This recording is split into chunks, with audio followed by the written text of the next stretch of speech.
할렐루야. 주의 은혜 가운데 만나게 돼서 얼마나 감사한지 모릅니다. 우리 존경하는 김한중 목사님 목회하시는 목양교회에서 말씀 전하게 된 것 하나님께는 영광을 돌리고 또 우리 목사님과 초청해 주신 우리 남선교회 진심으로 감사를 드립니다. 이 남선교회 선교대회를 이렇게 멋지게 준비하셔서 하시는데 참 귀합니다. 우리 여선교회 대회라든지 여선교회가 여러 가지 활동들은 많이 하는데 상대적으로 남선교회의 활동이 여러 가지로 좀 부족한 가운데 있는데 목양교회는 참 든든하고 소망이 있습니다. 남선교회 이렇게 많이 모이셔서 이런 선교 대회를 통해서 더욱더 하나님의 영광 돌리고 또 많은 영혼들을 살리고자 결단하는 귀한 시간이실 텐데 하나님의 은혜와 복이 가득하시기를 축원합니다. 우리 교회에서는 1년의 후반기에 하프타임이라고 하는 남성 전도 대회를 합니다. 그래서 작년에 야구 감독도 했고 우리나라 국가대표 포수였던 이만수 집사님이 오셔서 말씀을 전하실 때 참 많은 분들이 도전도 받고 은혜도 받았는데 이분이 이제 야구를 하셨기 때문에 이런 이야기를 해요. 여러분, 우리가 힘들고 어려워도 우리에게는 홈이 있습니다. 홈. 야구할 때 1루, 2루, 3루 돌아서 홈. 이 야구가 그렇게 영적인 경기라는 거예요. 홈으로 돌아오는, 우리에게서는 영원한 본향 홈이 있기 때문에 이 남성 여러분 삶에 힘들고 지치고 어려워도 하나님 믿는 사람에게는 영원한 홈, 영원한 본향이 있으니 용기 내시기 바랍니다. 그 자리에서 그래서 예수 믿기로 결심하는 분도 일어나시라니까 대부분 일어나더라고요. 천국 가기 원하시는 분, 홈 가기 원하시는 분 일어나시라니까 대부분 일어나셔서 결심하고 많은 분들이 은혜를 받았는데요. 이 남성들의 전도가 저도 중요하다고 생각해서 특별히 포커스를 남성분들에게 맞춰서 40세 이상 남성분들에게 맞춰서 전도대회를 하는데 아주 효과적인 그런 전도가 되는 것을 볼 수 있습니다. 그래서 오늘 우리 목양교회도 남선교회 선교대회를 통해서 더욱 부흥하시기를 축원합니다. 생명을 살리는 교회, 목양교회 아마 영원한 모토로 저도 알고 있습니다. 우리 교회도 생명을 살리는 건강한 공동체, 이런 모토를 가지고 계속 제가 목회를 하고 있습니다. 그 목회 초기에 어떤 교회를 세울까 고민을 참 많이 하게 되었습니다. 그래서 많은 목사님들 설교집도 읽어보고 또 설교를 듣기도 하고 세미나 참석도 해보고 다양한 경험을 해보려고 무척 노력을 했는데 또 따라 해보기도 하고요. 근데 왠지 다윗이 사울의 갑옷을 입었을 때 맞지 않았지 않습니까? 그 갑옷이 얼마나 좋은 갑옷이겠어요. 왕의 갑옷이니 말이죠. 그런데 다윗이 맞지 않아서 싸울 수가 없는 거예요. 그래서 목회도 자기에게 맞는 옷이 있다. 물론 복음이라고 하는 본질은 변할 수 없지만 목회할 때에 자기가 나름대로 맞는 옷을 입어야 되겠구나 하면서 제가 성경을 다시 읽기 시작했습니다. 성경을 읽으면서 하나님이 원하시는 교회는 무엇일까? 하나님이 원하시는 교회는 하나님이 주인 되시고 예수 그리스도가 머리 되신 교회 되겠죠. 예수 그리스도가 성경의 또 주인공이 되시니까 예수 없는 교회는 의미가 없습니다. 그러면 어떤 교회를 세울까 고민하는 가운데 가장 중요한 것은 예수가 누구냐는 것이죠. 구약에 오실 예수님에 대해서 증거하는 내용도 나오고 신약에 예수님에 관한 내용이 많이 나오는데 요한복음을 읽어보면 예수님 자신이 누구인지를 밝히는 내용이 나옵니다. 에고 에이미, 헬라어로 나는 뭐뭐이다, 이런 표현을 쓰시면서 말씀하신 중요한 내용들이 나옵니다. 그 내용들을 살펴보니까 요한복음 6장 35절에 보면 나는 생명의 떡이라 이렇게 말씀하셨어요. 요한복음 11장 25절에 보면 나는 부활이요 생명이니, 요한복음 14장 6절에는 나는 길이요 진리요 생명이니. 예수님이 오신 목적을 이야기할 때 요한복음 10장 10절에 나는 양으로 생명을 얻게 하고 더 풍성히 얻게 하려 함이라 이렇게 말씀하셨고요. 요한복음 20장 31절에 보면 예수께서 하나님의 아들 그리스도이심을 믿게 하려 하며 또 너희로 믿고 그 이름은 힘입어 생명을 얻게 하려 함이라 성경을 기록한 목적이 나옵니다. 계속해서 예수님 자신에 대해서 이야기할 때, 오신 목적에 대해서 이야기할 때 생명이라는 단어가 빠지지 않습니다. 성경이 기록된 목적을 이야기할 때도 생명을 얻게 하려 합니다. 예수를 믿음으로. 그래서 제가 여기서 깨달음이 온 거죠. 아는 지식에서 깨달음이 온 겁니다. 여러분, 우리가 성경의 말씀을 아는 것과 그 말씀을 깨닫는 건 차원이 다르지 않습니까? 우리가 깨달을 때 마음판에 새겨지게 되고 손과 발을 통해서 행하게 됩니다. 이렇게 주일에 많은 말씀을 듣고요, 전국에 얼마나 많은 교회들에서 설교가 선포되고, 또 우리가 수시로 인터넷을 통해서, 또 기독교 방송을 통해서, 또 책을 통해서 우리는 수많은 설교를 접할 수 있고, 하나님의 말씀이 우리 가운데 늘 새겨질 수 있는 기회가 참 많이 있는데, 그럼에도 불구하고 한국 사회는 잘 변화되지 않습니다. 달라지지 않아요. 또 교회에 대한 이미지는 오히려 이전만 못합니다.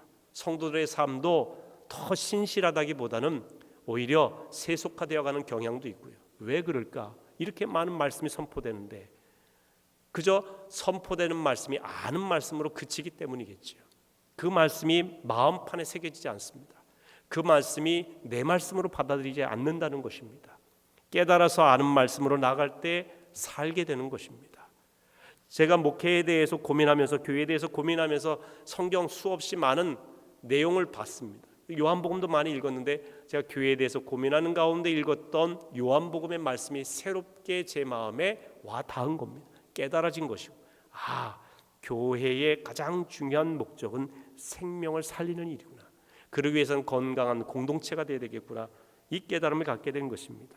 이런 관점으로 성경을 보기 시작하니까요, 성경이 온통 생명 살리는 이야기입니다. 창세기부터 말이지요. 오늘 본문은 여러분들이 정말 많이 아시는 유명한 선한 사마리아 사람의 이야기입니다. 그런데 이 이야기는요, 생명에 관한 말씀입니다. 오늘 본문에 보면 어떤 율법 교사가 예수님께 와서, 선생님, 내가 무엇을 해야 영생을 얻으리까?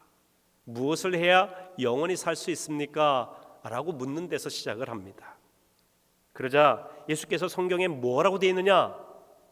하나님을 마음과 목숨과 힘과 뜻을 다하여 사랑하고 이웃을 자기 자신같이 사랑해야 된다고 되어 있습니다. 그렇게 대답을 합니다. 그러자 내 대답이 옳도다 하시면서 이를 행하라. 그리하면 살리라. 그렇게 말씀을 하시는 겁니다. 이를 행하면 영생한다는 말씀이죠. 우리는 흔히 이신칭의의 사상을 갖고 있습니다. 믿음으로써 의롭게 된다. 믿음으로써 구원함을 받는다. 이 말씀은 틀린 말씀이 아닙니다. 분명히 성경에 있는 말씀이죠. 그런데 우리는 믿음으로 구원받는 것은 분명한데 그 믿음이 어떤 믿음이냐 하는 것이죠. 믿음엔 두 종류입니다. 산 믿음이 있고 죽은 믿음이 있습니다. 야고보서 2장 26절에 보면 영혼 없는 몸이 죽은 것 같이 행함이 없는 믿음은 죽은 것이라고 했습니다. 행함이 없는 믿음은 죽은 믿음, 죽은 믿음은 믿음이 아닌 것입니다. 다시 말하면 살아있는 믿음, 즉 행동하는 믿음이 있어야 구원함을 받는다. 행함이 구원의 조건이라는 것은 결코 아닙니다. 너희는 그 은혜에 의하여 믿음으로 말미암아 구원을 받았으니 이것은 너희에게서 난 것이 아니요 하나님의 선물이라고 에베소서 2장 8절에 되어 있습니다. 우리의 행함, 우리의 의, 우리의 선행이 구원의 조건이 되는 것은 결코 아닙니다. 그러나 진정한 믿음으로 우리가 구원함을 받는데 그 믿음은 삶이 수반된다는 이야기죠. 믿음과 삶이 분리되지 않는다는 얘기입니다. 칭의와 성화가 동전의 앞뒷면처럼 붙어있다는 얘기입니다. 진정으로 거듭난 사람은 예수님처럼 살고 싶은 열망이 분명히 그 안에 있다는 것입니다. 그리고 하나님과 이웃을 사랑하고자 하는 열망과 그런 삶을 살게 되어 있다는 것입니다. 오늘 본문에서 그렇게 산 사람이 바로 선한 사마리아 사람이라고 하는 것이고요. 예수님께서 선한 사마리아 사람의 이야기를 하시고 난 뒤에 맨 마지막 결론이 너희도 가서 이와 같이 하라 그렇게 돼 있어요. 이와 같이 살라, 이와 같이 행하라. 이것이 영생을 어떻게 얻을 수 있습니까? 라고 하는 율법사의 질문에 대한 대답이 되는 겁니다. 그렇기 때문에 우리는 오늘날 믿음에 대해서 오해하고 착각하는 경우가 많이 있어요. 너무 믿음을 이론적으로 이상적으로만 생각을 합니다. 삶이 없는 믿음에 대해서 생각할 때가 많이 있습니다. 근데 진정한 믿음, 진정한 헌신과 삶이 있는 믿음이 할 때 진짜 믿음이 되는 것이고, 그러한 믿음이 우리의 삶 가운데 뿌리를 내릴 때 우리 삶 가운데 많은 주변에 선한 영향력을 끼쳐서 또 많은 사람들의 생명을 살릴 수 있다고 하는 것입니다. 오늘 본문에 세 부류의 사람이 나옵니다. 첫째는 강도가 나오죠. 이 세상에 존재하는 세 부류의 사람을 표현할 때 강도는 생명보다 소유를 중요시 여긴 그런 인물, 있어서는 아니 되는 인물을 이야기합니다. 강도는 이 예루살렘에서 여리고를 지나가는 사람을 거반 죽을 정도로 때려놓고 그가 소유한 모든 것을 빼앗아 버린 자입니다. 소유를 위해서라면 수단과 방법을 가리지 않는 사람이에요. 소유를 위해서 생명도 해할 수 있는 그런 존재가 강도입니다. 매우 위험합니다. 두 번째 부류의 사람은 제사장과 레위 사람입니다. 이분들은 있으나 마나한 사람이에요. 사람들의 생명을 해하지는 않았지만 생명의 유익을 위해서 한 일도 없습니다. 이 생명을 살리는 데 있어서는 무감각해요. 어떻게 보면은 이 무감각과 무관심이 굉장히 큰 죄라고 할 수도 있습니다. 여러분 2016년 한 2년 반 전쯤 2016년 8월에 두 명의 승객을 태우고 가던 택시기사가 운전 도중에 심장마비로 쓰러진 사건이 있었습니다. 이 두 명의 승객은 이 택시기사가 쓰러지자 그 기사를 방치한 채 차 트렁크에서 자신들의 골프백을 가지고 다른 택시를 잡아서 공항으로 얼른 갔습니다. 택시기사는 결국 숨지고 말았어요. 골든타임을 놓쳐버린 겁니다. 살릴 수 있었는데 이 두 명의 승객은 자신들의 비행기 시간이 급하다라고 하는 이유 때문에 그를 살리는 기회를 놓쳐버리고 자신들은 공항으로 간 겁니다. 이 사건이 보도가 되어서 굉장히 센세이션을 일으킨 사건이었습니다. 그때 사람들이 이런 이야기를 합니다. 우리나라에도 착한 사마리아법이 제정이 돼야 된다, 이런 이야기를 했습니다. 이 착한 사마리아인법은 법률적인 용어로는 구조 불이행죄 혹은 구조 거부죄라고 하는 죄목입니다. 프랑스에서는 이런 경우에 최대 5년 이하의 징역이라고 합니다. 자기가 구조하거나 살릴 수 있음에도 불구하고 방치해둔 채 갔을 경우에 5년 이하의 징역을 살 수도 있다는 것입니다.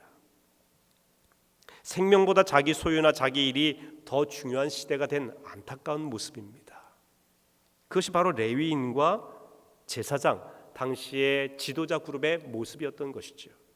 세 번째 부류의 사람은 사마리아 사람입니다. 이 사람은 꼭 필요한 사람을 말합니다. 반드시 이 시대에 있어야 될 사람, 다시 말하면 생명을 살린 사람이죠. 그는 강도 만난 사람을 최선을 다해 도와주었습니다. 예수께서 사마리아 사람의 이야기를 통해 주신 결론, 가서 너도 이와 같이 하라. 다시 말하면 생명을 살리는 사람이 되어라. 생명을 살리는 사람이 예수님께서 가장 원하시는 사람이라고 하는 것입니다. 오늘 본문 이야기를 그림으로 제가 한 장 보여드리도록 하겠습니다. 그림을 보실 수 있나요? 유명한 그림인데요, 이 고흐라고 하는 화가가 그린 선한 사마리아인이라고 하는 작품입니다. 1890년도에 그린 작품입니다. 여기 그림에 보시면 여리고로 가는 길목에서 한 남자가 강도를 만나서 지독하게 매를 맞고 모든 것을 빼앗긴 채 거의 죽은 상태였습니다. 버려졌어요. 근데 당시 존경받는 제사장이 그를 보고 그냥 지나가고 레위인도 그냥 지나쳤죠. 이 그림에서 여러분 보시는 왼편에 저 앞쪽에 좀 아주 작게 희끄무리하게 그린 두 사람, 먼저 가는 사람이 제사장, 그 뒤에 가는 사람이 레위인인데 뭔가 읽고 가고 있죠. 아마 이분들은 율법 조항이라든지 모세 율법에 굉장히 능통한 사람들이었을 겁니다. 하지만 이들은 강도 만난 자를 살리는 일에는 전혀 관여하지 못했던, 않았던 무관심한 사람들이었습니다. 그런 존재를 이 고흐는 그림에서 아주 희미하게 그렸습니다. 하지만 당시 천대받던 사마리아인은 강도 만난 자를 살려서 자기가 타고 가던 짐승에 아주 힘겹지만 강렬하게 그를 이 짐승에 태우는 모습을 볼 수가 있습니다. 최선을 다하고 있습니다. 생명 살리는 일에. 고흐는 이 그림 밑에 이러한 기록을 해놓았습니다. 사랑하는 일은 좋은 일이다. 사랑에는 진정한 힘이 있다. 사랑으로 한 일은 무엇이든 잘한 일이다. 사랑은 정말 귀한 것이다 라고 써놨습니다. 선한 사마리아인의 모습 속에 진정한 사랑, 진정한 헌신이 무엇인지 우리가 알 수 있습니다. 남선교회 헌신 예배, 남선교회 선교대회를 하시는 모든 남선교회 회원 여러분, 또 이 자리에 있는 모든 성도 여러분, 우리 그리스도인은 생명 살리는 일을 해야 됩니다. 생명 살리는 일에 헌신해야 됩니다. 헌신은 아무데나 헌신하는 것이 아닙니다. 우리 예수 믿는 사람들의 헌신은 나를 위한 헌신이나 그 누구를 위한 헌신이 아니라 하나님께서 귀히 여기시는 생명 살리는 데 헌신해야 될 것입니다. 그리고 그 헌신의 방법은 사랑입니다. 최선을 다한 사랑이지요. 저는 이 사마리아 사람이 이 강도 만난 자를 통해서 보여준 진정한 사랑의 헌신을 세 가지로 말씀드리고자 합니다. 이 사람이 어떻게 이 강도 만난 사람을 살릴 수 있었을까? 첫 번째는 불쌍히 여기는 마음을 가졌다는 것입니다. 오늘 보면 33절에 이렇게 되어 있습니다. 어떤 사마리아 사람은 여행한 중 거기 이르러 그를 보고 불쌍히 여겨. 모든 사랑의 출발은 불쌍히 여기는 데서부터입니다. 우리가 영혼을 전도할 때도 그 영혼이 저 상태로 살다가 죽으면 영혼이 멸망할 수밖에 없는 그 사실에 대해서 불쌍히 여기는, 다시 말하면 긍휼히 여기는 데서부터 출발하는 것입니다. 어떻게 하나님이신 예수님께서 인간의 몸을 입고 이 땅에 오셨겠습니까? 우리 인간이 본질상 진노의 자녀이기 때문에 이대로 살다가 영혼이 멸망할 수밖에 없다는 것을 너무도 잘 아신 주님께서는 우리 영혼들을 불쌍히 여기셔서 친히 사람이 되셔서 종처럼 십자가에 매달려 돌아가셨고 고통당하시고 죽으신 다음에 부활하셔서 우리에게 산 소망이 되신 것입니다. 그 출발점이 우리를 불쌍히 여기는, 긍휼히 여기는 마음에서 비롯된 것이죠. 우리가 어떤 일을 행할 때에, 사랑으로 행할 때 가장 중요한 것은 불쌍히 여기는 마음이 전제되어야 된다는 것입니다. 이것을 컴패션이라고 하는 표현을 씁니다. 컴이라고 하는 말은 이제 라틴어로 보면 컴이라고 하는 말은 투게더라고 하는 표현입니다. 함께, 패션이라고 하는 말은 파시오에서 온 말인데 아파하다, 함께 아파하다. 이게 긍휼히 여기는 거예요. 똑같이 그 사람 입장에서 아파하는 거예요. 우는 자들과 함께 우는 것이죠. 이것이 사랑의 출발이라고 하는 겁니다. 몇 년 전에 소천하신 이 강용우 박사님, 시각장애인인데 미국 백악관 부시정부 시절에 장애인 차관 정책보로 굉장히 영향력이 있었던 그런 분이고요. 연세대학교에서도 공부했고 미국 피츠버그 대학에서 박사학위도 받으신 아주 유명한 시각장애인이시지만 굉장히 영향력이 컸던 그런 분이십니다. 이 강용우 박사님의 아들이 한 분은 안과 의사시고 한 분은 이 법률 자문을 했던 유명한 법률가이고요. 오바마 정부에서도 입법 분야 특별 보좌관으로 활동도 했던 아주 두 아들을 잘 키운 분으로도 유명한데요.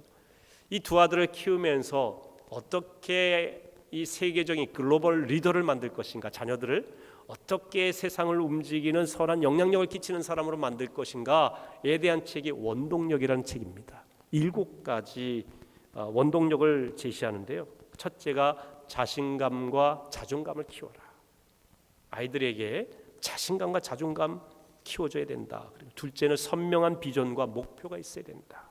셋째는 긍정적인 마음이 있어야 된다. 부정적인 마음을 가진 사람이 리더가 될 수도 없고 그런 사람이 리더가 되면 공동체가 파괴된다는 거죠. 그래서 어려서부터 긍정성을 길러주는 것은 매우 중요하다고 강조를 합니다.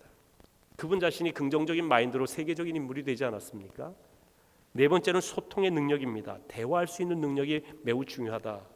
그리고 다섯 번째는 끝까지 포기하지 않는 끈기가 있어야 된다.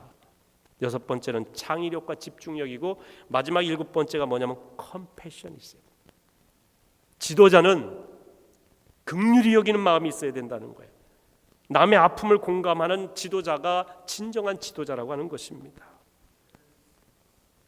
그런데 요즘 시대를 보면요, 우리 자녀들을 키우는 모습을 볼 때 이 아이들의 마음속에 컴패션을 심어주고 남을 긍휼히 여기고 아파하는 자들과 함께 아파하고 기뻐하는 자들과 함께 기뻐하라고 가르치기보다는 우리의 요즘 교육 방식은 거의 남을 경쟁 상대로 여기면서 밟고 누르고 이기라고 가르치는 교육입니다.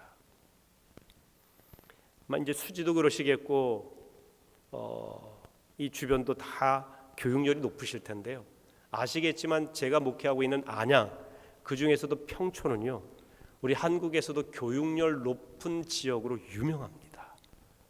물론 저희 아이들은 이제 다 대학에 들어가서 그런 시기를 지났지만 저희 아들아이가 이제 25살 됐는데요. 고등학교 3학년 때 얘가 진짜 공부 잘 안 하는 아이인데 학원을 보내달라고 하는 거예요. 아빠 3개월 정도만 학원을 보내달라고. 이 수학이 떨어지니까 수학 공부를 좀 하겠다고. 뭐 학원 다녀서도 크게 나아지지는 않았지만 보내달라고 해서 그 보내줬어요. 이제 저녁에 11시에 수업 끝납니다. 학교 갔다 와서 야간 자율학습하고 그리고 학원 가서 끝날 때 이 셔틀버스가 저희가 있는 지역까지는 운행이 잘 안 되니까 제가 데리러 가봤는데 깜짝 놀랐어요. 11시인데요. 저희가 그때가 8차선이거든요. 그 평촌에 있는 그 집. 8차선 중에 5차선이요. 노란색 학원 버스로요. 3개 블럭이 꽉 차 있습니다. 대낮입니다. 대낮에. 그리고 그 학원에서 아마 수만 명의 아이는 되는 것 같아요. 막 학원에서 그 시간에 우르르 아이들이 빠져나오는데 어마어마한 인원들이 빠져나옵니다. 그 아이들이 그 수많은 학원에서 공부를 하는 거예요. 저희 교회가 있는 지역은요, 옛날 구 안양 중심지였던 만안구와 지금 이제 평촌 중심으로 이루어진 동안구의 중심에 있어요. 그래서 반반씩 나오십니다. 물론 군포, 의왕, 수원 다른 지역도 많이 나오시지만 안양에서는 거의 비슷한 비율로 나오시는데요. 좀 차이가 많아요. 교육열에 대한 또 대학을 보내는 것에 대해서 이제 프라이버시가 있기 때문에 제가 교회에서는 다 공개하거나 이야기하지 않지만 아주 잘하는 아이들이 있고요. 그냥 평범한 아이들이 있는데 평촌가에서는요 아이들을 이 스카이라고 그러죠. 소위 서울대, 연고대, 뭐 카이스트라든지 좋은 유학도 보내려면 유치원 때부터 우유를 잘 먹여야 되는데 우유를 들어보셨나요? 먹이는 우유가 달라요. 유치원 시절에 아이슈타인이라는 우유를 먹입니다. 근데 얘네들이 초등학교 들어가면 일단 아이슈타인은 아닌 것 같다. 서울 우유를 먹입니다. 중학교 들어가니까 일단 서울은 아닌 것 같다. 서울대학은 아닌 것 같고 그래도 연고대 해서 연세 우유를 먹입니다. 고등학교 가니까 이제 현실을 직시하기 시작을 하면서 이것도 아니구나. 건국 우유를 먹이기 시작합니다. 고3이 되면요. 이것도 저것도 아닌 것 같아요. 그래서 할 수 없다. 튼튼하게만 자라다오 튼튼 우유로 바꿉니다. 그 중에서도요. 그래도 애들을 학교를 보내야 되겠다 해가지고 지방대라도 보내기 위해서 저지방 우유를 먹인다고 하는 이야기가 있을 정도예요. 이게 전부 다 포커스가요. 대학에 가 있어요. 온통 대학. 그렇기 때문에 요즘 학종이라고 그러죠. 뭐 학생부 종합평가 해가지고 요즘은 아이들 성적만으로가 아니라 학교에서 평가하는 그게 굉장히 중요하기 때문에요. 그 평가를 잘 받으려고 이게 정상적인 평가가 아니에요. 공부 잘하는 애들에게 몰아주는 평가이기 때문에 성적이 안 좋은 아이는요. 모든 것이 안 좋게 나오고 성적 하나 좋으면 얘가 다른 부분에 있어 불성실하고 좀 못난 부분이 있어도요. 무조건 얘는 좋은 대학 보내기 위해서 학교에서 다 좋게 평가하는 그야말로 제가 봤을 때는 굉장히 비교육적인 평가를 하고 있습니다. 여기 교육하시는 분도 계실지 모르겠지만 저는 학부모로 경험을 해보고 또 목사로서 보니까 이거는 건강한 교육 방법이 아닌 거예요. 원래 그런 제도가 아닌데 공부만이 아니라 종합적으로 이 학생을 평가하자라고 하는 제도로 만들어 놓은 그 제도가 너무 아이들을 더욱더 서열화시키는 거예요. 그게 성적으로만 서열화시키는 게 아니라 성격, 또 인간관계, 또 체육 특기, 다양한 문화활동, 자원봉사까지요. 모든 것이 공부 잘하는 아이는 다 잘하고 못하는 아이들은 공부만 못하지 다른 걸 잘하는 아이들도 많은데 다 못하는 걸로 되는 거예요. 이게 왜 그럴까요? 이 교육제도가 왜 그러냐? 끊임없이 다른 사람과의 경쟁에서 이겨야만 되는 겁니다. 생명 살리는 교육제도가 아니에요. 저 어떻게 좀 보내주세요. 어디 교육부로 보내주시던지. 정말 안타까울 때가 많아요. 아이들의 상황을 보면. 근데 이 강용우 박사님이 하신 이야기가 진정한 글로벌 리더가 되려면 컴패션이 있어야 된다는 거예요. 머리만 좋은 아이, 남에게 이기는 아이가 아니라 긍휼히 여기는 마음이 있어야 된다는 것이죠. 제가 몇 년 전에 주기도문 가지고 설교를 한 적이 있습니다. 근데 몇 주 지나서 당시 83세시죠. 한 6년 전 얘기로 제가 기억이 되는데요. 83세 되신 박금월 집사님이라고 우리 원로 집사님이신데 저한테 찾아오셨어요. 봉투 하나를 제 앞에 내미시면서 목사님 이걸로 아프리카에 있는 어려운 아이를 도와줬으면 좋겠습니다 해서 50만 원 봉투를 가져왔어요. 왜 이걸 가져오셨냐면 제가 주기도문 할 때 오늘날 우리에게 일용할 양식을 주시옵고 설교를 했거든요. 우리는 일용할 양식을 구해야 되는데 오늘날 믿음의 사람들은 일용할 양식이 아니라 1년치 10년치 양식을 구하더라. 그래서 소유하고 움켜쥐는 일에 열심을 갖는다. 방바닥에 동전 굴러다니면 본체만치 하더라 요즘은. 그런데 우리가 소홀히 여기는 500원, 1000원짜리 동전과 지폐 아주 작은 것들이 아프리카의 기아민들에게, 제가 이제 월드 휴먼 브리지라는 NGO를 하다 보니까 어려운 이웃들에 대해서 굉장히 관심을 갖게 되고요, 살펴보게 되는데 이들에게 있어서는 너무나 귀한 가족들의 한 끼 식사가 되는 거예요. 15,000원, 20,000원 정도만 있으면 5명의 가족이 한 달을 살 수 있는데 우리는 10,000원, 15,000원은 한 끼에 한 사람이 쓰지 않습니까? 그래서 여러분들이 아주 작다고 생각하는 것 모으면 엄청 큰 돈이 됩니다. 우리가 하루 3끼 먹는데 여러분 지구상에 하루에 3끼 먹는 사람은요 3분의 1이 안 되는 거 아십니까? 3분의 2 이상은 하루에 한 끼 내지 2끼 아니면 굶습니다. 3끼 먹는 인구는 3분의 1이 안 돼요. 그렇기 때문에 3끼 먹는 게 당연한 게 아니라는 이야기를 제가 했습니다. 미안하고 부담스러운 일이고 우리가 책임감을 갖고 다이어트하기 위해서 한 끼씩 굶는 거하고는 좀 다른 차원이에요. 제가 이런 설교를 했습니다. 그랬더니 이 집사님이 그 설교한 뒤 2주 동안 잠을 못 주무셨다는 거예요. 며느리가 해온 바 잘 됐다 안 됐다고 심지어 자기가 밥상을 둘러 엎은 적도 있다는 거. 너무 현찮아가지고 반찬이 이게 뭐냐, 짜증내고 한 게 너무 하나님 앞에 회개가 되더라는 거죠. 너무너무 부끄럽더라는 거예요.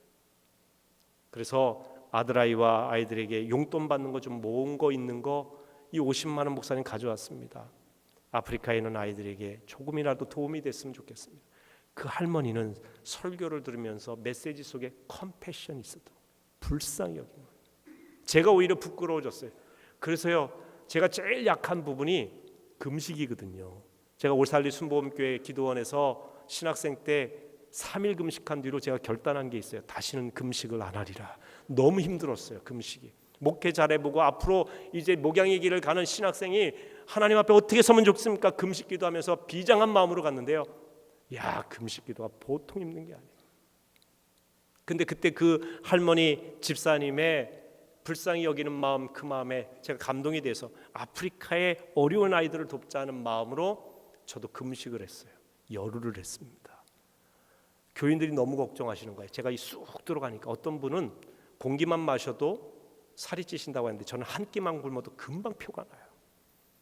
날씬해지는 비결을 아시겠죠? 금방 표가 납니다.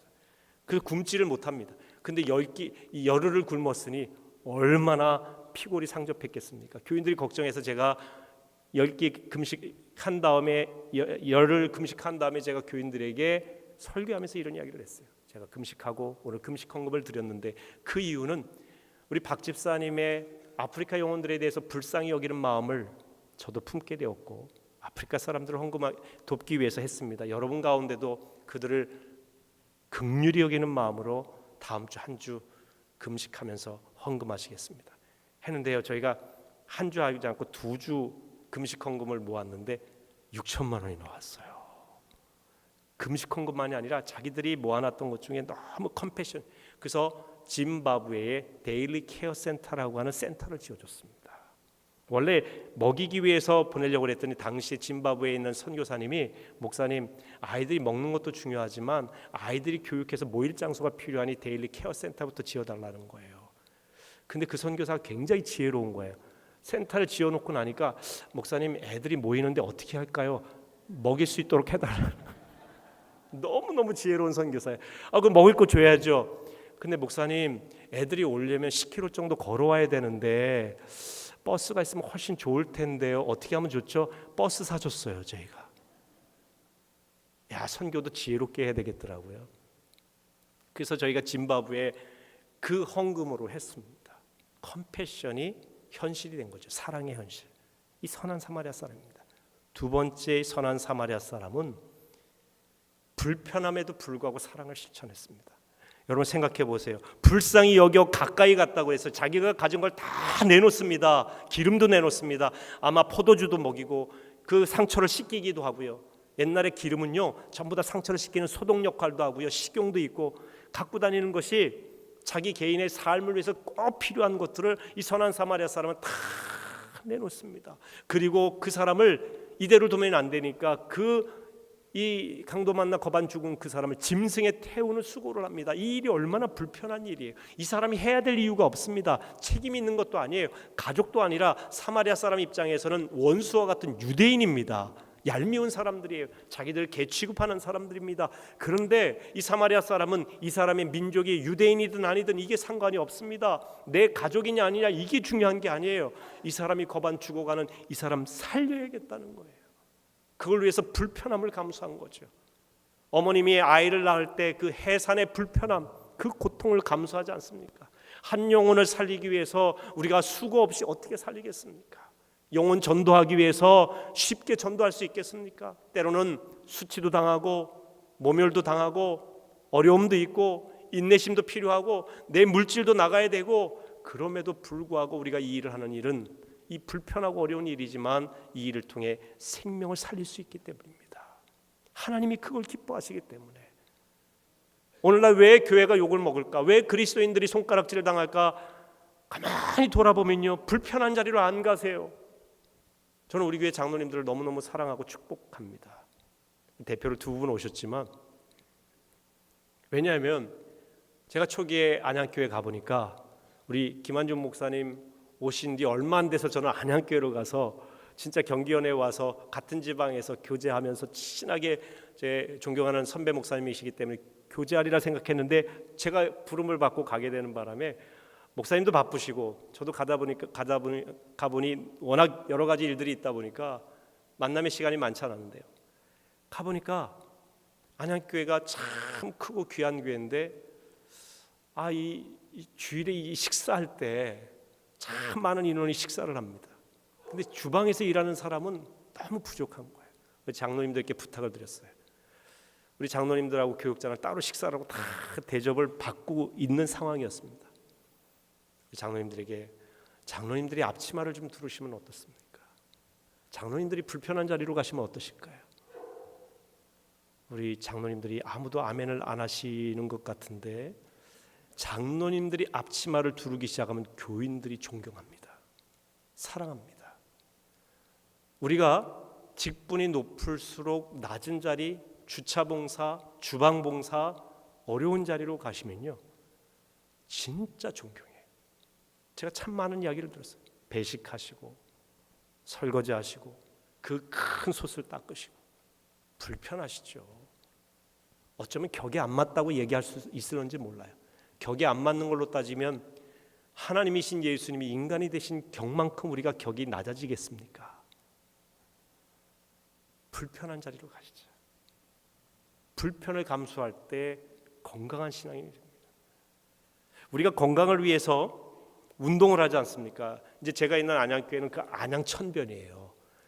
근데요, 안양천변 중간중간에 모임 장소가 있는데요, 이 봄 좀 이제 날씨가 풀리고 봄에서 이제 여름, 더운 여름에서 가을까지 아주 춥거나 아주 덥지 않은 이상은요, 다 그 중간에 모인 장소에서요, 저녁 8시만 되면은 에어로빅을 해요. 그 아주머니들이 나와가지고요, 쫙 달라붙는 옷을 입고 한 200~300명씩 모이셔갖고 얼마나 땀을 흘려가면서 움직이는지 몰라요. 제가 보기엔 너무 힘들 것 같고 불편할 것 같은데 이 불편함을 즐기시더란 말이죠. 왜? 건강을 위해서요. 횡단보도가 저기 있어요. 이쪽으로 가면 빠르고 편해. 그런데 이렇게 가다가는 사고 나서 죽을 위험이 많죠. 횡단보도로 가서 건너는 건 불편한 일이에요. 그러나 살리는 일이더라는 거죠.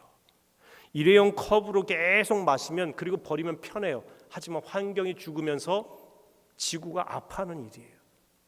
불편하게 우리가 컵을 사용하고 자기 컵을 사용하고 종이컵 아끼면 불편하지만 살아나는 일이라는 거죠. 우리 예수 믿는 사람들이, 신앙인들이 불편한 자리로 가야 됩니다. 이 사회의 어려운 자리, 그늘진 곳, 중심이 아니라 가장자리, 사람들에게 촉망받거나 사람들에게 인기 있는 자리가 아니라 인기 없어도 꼭 필요한 그 자리로 간다고 한다면 저는 그것 자체가 위대한 선교도 된다고 봅니다. 주님 가신 길은 십자가의 길이에요. 한마디로 불편한 길입니다. 오늘 남선교회 선교대회 하시는데 저는 선교대회 하면서 구호만 외치지 마시고 불편한 자리로 가기로 결단하는 시간이 되시기를 바랍니다. 힘들지만 생명을 죽이는 편한 자리가 아니라 생명을 살리는 불편한 자리. 마지막으로는 지속적으로 했다는 겁니다. 생명 살리는 일은 지속적으로 해야 됩니다. 선한 사마리아 사람은 일회적으로 한 번 한 것이 아니라 그가 주막까지 데리고 가서 끝까지 비용이 더 들면 더 갚겠다고 하면서 이 선한 사마리아 사람은 그를 살리기까지 끝까지 지속적으로 사랑을 펼쳤습니다. 생명 살리는 일은 일회적인 행사가 아닙니다. 생명 살리는 일은 우리가 주님께 부름받는 그날까지 끝까지 책임을 감당해야 될 사명입니다. 매 순간 우리는 생명 살리는 일에 초점을 맞춰야 되는 것입니다. 이 선한 사마리아 사람이 자기가 이 사람을 위해서 비용을 드릴 이유가 없지 않습니까? 그런데 비용이 더 들면 내가 물질로라도 밤새 몸으로 그 사람을 돌봤고 그 다음 날 자기가 다른 곳에 갔다가 올 터이니 그동안 비용이 더 들면 더 주겠노라고 주막 주인에게 부탁을 합니다. 사랑은 구체적이고 지속적이라고 하는 것이죠. 사랑 안에는 적당히 대충이라는 단어가 없습니다. 그건 사랑이 아닙니다. 반짝 사랑은 진짜 사랑이 아닙니다. 사랑은 언제까지든지 떨어지지 아니하니 고린도전서 13장이 그렇게 말씀하고 있습니다. 사마리아 사람이 그런 사랑을 한 것이죠. 저는 몇 년 전부터 긍휼히 여기는 대상이 참 마음 깊이 잡은 대상이 있습니다. 자살하려고 하는 사람, 자살자의 유가족들입니다. 우리나라가 2003년 이래로 세계에서 좀 나름 산다고 하는 OECD 국가에서 2003년 이래로 통계가 나온 2017년까지 1위입니다. 자살로 인한 연간 경제적인 손실이 6조 4,800억 원입니다. 돈이 문제가 아니지만 엄청난 일입니다. 국가 자살률의 추이를 보면 OECD 국가들은 1990년대 이래 20% 감소한 반면에 우리나라는 1997년에는 10만 명당 자살률이 10명 정도 되었는데요. 그런데 지난 5년 동안 우리나라의 10만 명당 자살률은 28명입니다. 요즘 좀 줄었어요. 25명, 26명 정도로 좀 줄었습니다만 OECD 국가의 평균 12명에 비하면 10만 명당 12명이 자살하는 이 평균에 비하면 2배가 훨씬 넘습니다. 1990년대 말까지 일본이 우리나라보다 자살률이 훨씬 높았는데요. 2000년대 들어서면서 일본은 정책적으로 이 자살 교육과 방지를 위한 어마어마한 예산을 투입했고요. 지금은 10만 명당 18명, 우리나라보다도 거의 10명 가까이가 평균 적습니다. 2시간에 3명이 자살을 하고요. 저녁 6시 무렵이 되면 고등학교 한 학급인 30명 정도가 자살로 죽는 것입니다. 울릉도 주민이 10,000명가량 되는데 8개월마다 울릉도 주민이 모두 없어지는 그런 수치입니다. 1년이면 14,000명가량이 자살을 합니다. 심각한 것은 요즘 노인과 청소년들의 자살 문제입니다. 노인 자살률은 인구 10만 명당 70명 정도인데 연령이 올라갈수록 기하급수적으로 늘어납니다. 청소년은 10명 정도 가까이 됩니다. 요즘은 많이 줄었습니다. 청소년, 여기서 청소년은 9세에서 24세까지인데요. 사망원인 1위가 2007년 1위로 청소년들의 사망원인 1위가 자살입니다. 굉장히 심각합니다. 한국의 교회가 이렇게 많고 1,000만 명 가까운 그리스도인이 있는데도 불구하고 교회가 세계의 20위권 안에 드는 교회만 한국에 10개 교회가 있다고 합니다. 기독교인이 많고 큰 교회 많다고 우리가 자랑을 합니다. 그런데 교회 역할이 뭐겠습니까? 생명 살리는 일이에요. 우리가 영혼을 구원하기도 전에 그 영혼이 자살을 한다면 이거 얼마나 안타까운 일입니까? 근데 여기에 대해서 교회는 무관심한 경우가 많습니다. 제가 라이프 오프라고 하는 기독교 자살 예방센터 이사장을 하게 된 것도 저희 NGO에서 8년째 사람 사랑 생명 사랑 걷기 축제라고 하는 축제를 하면서 안양 시민들과 함께 자살 예방 캠페인을 하고 있습니다. 왜냐하면 제 안에 컴패션이에요. 왜 우리나라 이렇게 자살자가 많을까? 주님께서 그렇게 천하보다 귀하다고 여기신 생명이 왜 이렇게 자살로 죽을까? 이거는 부끄러운 통계라고 하는 우리의 체면 문화가 아니라 정말 생명의 소중함을 여기는 이런 상황 속에서 이들을 어떻게 살릴 수 있을까? 여러분, 우리나라가 1997년 IMF 이전에는요 10명이었어요. 우리가 원래 우울증이 많고 자살률이 많은 나라가 아닙니다. 그런데 경제적인 문화와 가치관이 바뀌면서 물질 중심의 가치관이 되면서 생명 문화 중심의 가치관에서 물질 문화 중심의 가치관이 변화되면서 우리나라는 급격하게 자살률이 늘어갑니다. 그래서 문화적인 콘텐츠를 바꾸고 그리고 전환이 일어나고 선한 사마리아 사람이 곳곳에서 불편함을 감수하고도 생명 살리는 일을 위해서 힘쓰고 소위 생명을 살리는 키 퍼슨, 열쇠가 되어주는 그 한 사람만 있으면 생명을 살릴 수 있다라고 하는 것이죠. 그래서 시간이 조금 갔지만 저희가 이것만 보여드리고 제가 마무리 짓고 기도하도록 하겠습니다. 저희 교회에서 그동안 자살 예방 캠페인을 해왔어요. 저는 목양교회 영향력으로 보면은 이 수지와 이 지역에서 이 용인에서 이 걷기 축제라든지 자살 예방 캠페인을 하면 많은 영향력이 있을 것 같습니다. 작년과 재작년에 꿈의 교회도 함께해서 한 2만 명 정도 꿈의 교회는 모였고요. 일산 광림교회도 저희가 하는 걸 보고 같이 이렇게 동참을 해서 거기도 한 4, 5천 명 모여서 했습니다. 삼척과 천안, 수원 많은 지역에서 걷기 축제를 해마다 하고 있습니다. 저는 이 생명 살리는 일을 우리가 함께 해가고 제가 국회에 좀 안양시에 있는 국회의원들이 3명인데 5의원들이에요. 6선, 5선, 5선입니다. 이석현, 심재철, 이종걸 의원들 다 그래서 국회 내 제가 이분들을 늘 만나면 이분들은요 사람 많은 곳에는 반드시 옵니다. 저희가 10,000명 이상 모이거든요. 그러니까 와서 인사를 시켜달라고 하면서 제가 조건을 겁니다. 법을 만들어 주십시오. 아이들 자살 예방할 수 있는 교육 입법, 저희가 교육을 해보니까 율목복지관을 통해서 그리고 저희 교회에서 이 키퍼슨들을 계속 길러내면서 생명 보듬이 교사들을 길러내면서 학교에 들어가서 이 생명 교육을 하니까요 교장 선생님과 선생님들이 너무 좋아하는 거예요. 왜? 애들이 반응이 달라지고 생명에 대한 인식이 달라지고 예방하면 교육하면 달라져요. 그래서 캠페인과 교육과 법안 만드는 것을 계속 추진을 하고 있습니다. 기도가 필요합니다. 제가 영상 보여드릴게요. 한번 보여주시기 바랍니다.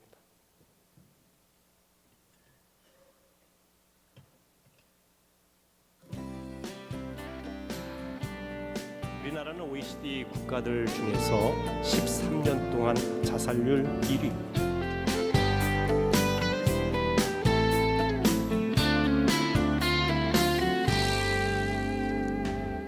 푸른 하늘 그 속에서 시원한 바람 불며 말할 순 없지만 주님의 사랑을 느껴요. 교인들도 많이 오지만 믿지 않는 분들 굉장히 많이 오고요. 청소년들이 한 3, 4천 명 모입니다. 학교에서 자살 예방에 대한 교육 대안이 없기 때문에 이런 캠페인에 많이 참여를 해줍니다.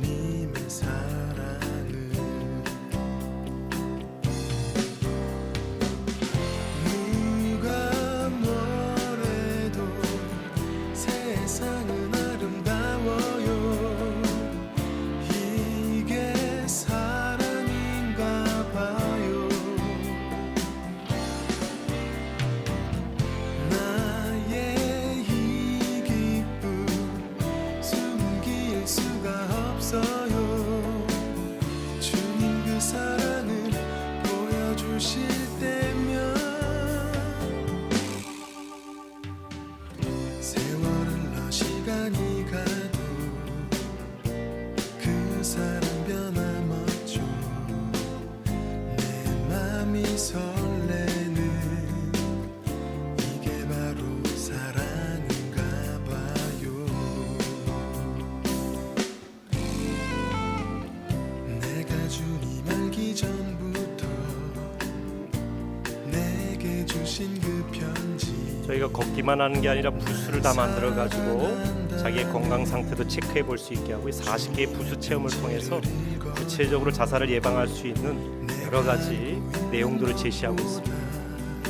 저게 다 부스입니다. 날 더 사랑하는 분 내 귀에 들려요.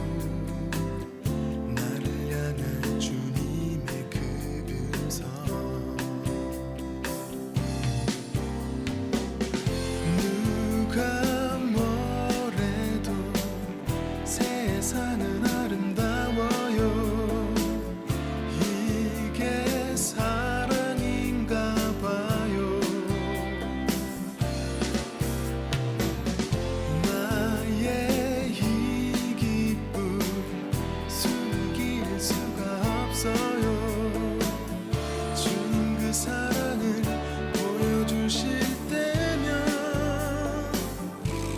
청소년들을 위해서 공연을 합니다. 유명한 아이돌 가수들도 초청하고요. 근데 이걸 저희가 비용을 다 내는 게 아니라 T브로드라는 방송국에서 저희가 하는 게 너무 좋다고 3천만 원을 내놓습니다. 교회 예산이 아닙니다. 교회 예산으로는 감당이 안 됩니다. 네, 안 믿는 분들, 사회 기업인들, 또 안양시를 비롯한 관공서에서요, 이게 너무 저희가 교회에서 하는 걸 티를 안 냅니다. 월드 휴먼 브릿지라는 NGO가 주관하는데요, 교회에서 하는 거 다 하십니다. 그런데 교회 나오라 이런 말도 하나 안 합니다. 예수님의 사랑 이런 얘기도 전혀 안 합니다. 그냥 종교 색깔 다 뺍니다. 그런데 교회에서 하는 거 다 알고요, 이 축제 참여한 분들 중에 안티크리스찬도 교회 많이 등록합니다. 교회가 교회 이름도 안 내세우고 교회 오라는 얘기도 안 하고 이런 좋은 축제를 하니 교회도 소망이 있다고 나오세요. 그러니까 선교도 되는 겁니다. 처음엔 예산이 많이 들어갔는데요, 이 사회 기업들 중에 방송국, 대학, 병원에서 이 생명 살리는 이 가치, 생명의 가치의 귀중함을 알고 이분들이 다 후원합니다. 수자원공사 같은 경우에는 10,000명 넘는 물병을 전부 다 걷는 분들에게 제공을 합니다. 안양시에서는 저희가 예산 달라는 얘기도 안 했는데요, 한 해에 수천만 원씩 예산을 대줍니다. 물론 저희도 하죠. 연성대라든지 대학에서 함께 참여하고 부스 운영도 해주고, 그리고 예산도 함께 공유하고, 또 학생들이 참여하고, 우리 장로님들이 전부 다 안내위원, 주차위원들, 또 거리의 가이드 역할도 다 하시고. 근데 교인보다 믿지 않는 사람들이 훨씬 많습니다. 교회가 진짜 사회를 위해서 너무너무 좋은 일을 하십니다. 참 이야기를 많이 듣습니다. 이 생명의 가치를 일깨워 주셔서 감사합니다.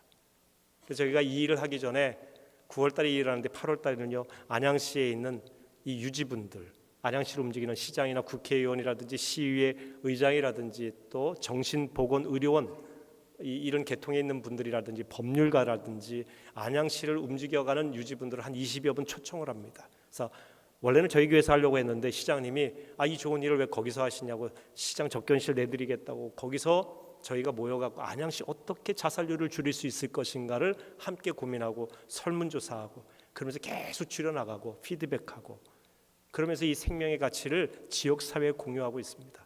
저는 목양교회는 충분히 하시고도 남음이 그런 능력이 있다고 보여집니다. 더군다나 남선교회에서 앞장서시면요, 영향력이 있습니다. 이 시대의 선한 사마리아 사람, 우리 목양교회 남선교회 회원들이 되어주시기를 주님의 이름으로 축원합니다. 기도하겠습니다. 하나님 아버지, 참 감사합니다. 목양교회 사랑하셔서 귀한 우리 김한중 목사님 사역게 하시고 부흥케 하시니 감사합니다. 남선교회 세워주셔서 이처럼 귀한 선교대회 하게 하시니 감사합니다. 생명 살리는 목양교회, 생명 살리는 남선교회, 생명 살리는 하나님 한국교회 되게 하여 주시옵소서. 거룩한 이 사명을 사랑하는 마음으로 뜨겁게 감당하여 열매 있게 도와 주옵소서. 우리 목양교회가, 목양교회 남선교회가 한국의 생명을 살리고 영혼을 구원하는 정말 가장 중심에 서게 도와 주시옵소서. 예수님의 이름으로 기도하옵나이다. 아멘.